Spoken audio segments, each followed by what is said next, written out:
வணக்கம். இன்னைக்கு நாம ஒரு ரொம்ப சுவாரஸ்யமான விஷயத்தை அலச போறோம். குடும்ப வீட்டில் மூதாதையர் கால கோடைகள் அப்படிங்கிற ஒரு மூலக்கட்டுரையிலிருந்து ஒரே ஒரு வரிய, ஆமாங்க, வெறும் ஒரே ஒரு வரிய மட்டும் எடுத்து அதை ரொம்ப நுணுக்கமா ஒரு டிடெக்டிவ் மாதிரி ஆராய போறோம். ஒரு சாதாரண வாக்கியத்துக்குள்ள எவ்ளோ பெரிய கதைய, எவ்ளோ ஆழமான அர்த்தங்களை ஒளிச்சு வைக்க முடியும்னு தெரிஞ்சா கண்டிப்பா நீங்க ஆச்சரியப்படுவீங்க. வாங்க உள்ள போகலாம். சரி, சுத்தி வளைக்காம நேரடியா விஷயத்துக்கு வருவோம். அந்த வரி என்ன தெரியுமா? சுரேஷ் மற்றும் அருணின் மனைவியர்கள் கோடை காலத்தில் குடும்பத்தின் மூதாதையர் வீட்டில் வசிப்பதை ஏன் கடினமாக உணர்ந்தார்கள்?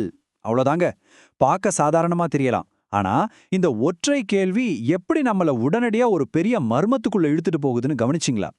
ஒரு சாதாரண குடும்ப சூழல்ல நடக்கிற ஒரு சிக்கலான உளவியல் பிரச்சனையோ இல்லனா அங்க இருக்கிற நுட்பமான குடும்ப அரசியலையோ இது எவ்வளவு சிம்பிளா நம்ம முன்னாடி வைக்குது பாருங்க. பகுதி 1. ஒரு மூதாதையர் கோடைக்கால மர்மம் மற்றும் குடும்ப இயக்கவியலை பகுப்பாய்வு செய்தல்.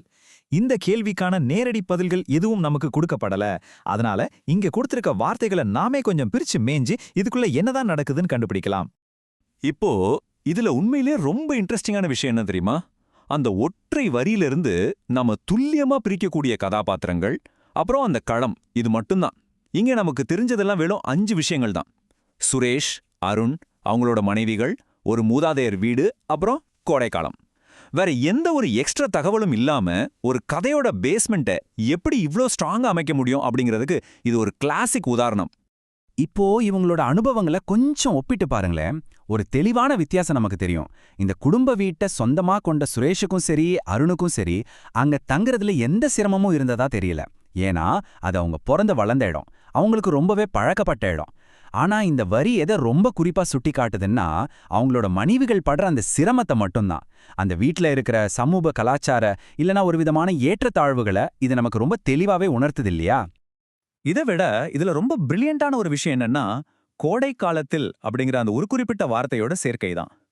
மத்த சாதாரண நாட்கள்ல ஒருவேளை அந்த வீடு வசிக்கக்கூடியதா கொஞ்சம் அட்ஜஸ்ட் பண்ணிக்கிற மாதிரி கூட இருந்திருக்கலாம்.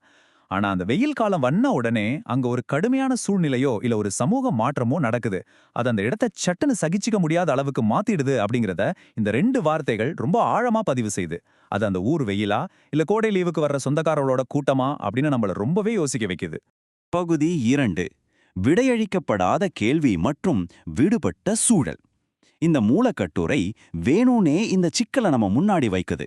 ஆனா அதை நிரூபிக்கிற எந்த ஆதாரத்தையோ இல்ல அதுக்கான தீர்வையோ நமக்கு துளியும் கொடுக்கல. கடைசியா அந்த கட்டுரையில கேட்கப்பட்ட அதே கேள்வியை இப்போ நான் உங்ககிட்டயே கேக்குறேன். அவங்க ஏன் அதை கடினமா உணர்ந்தாங்க?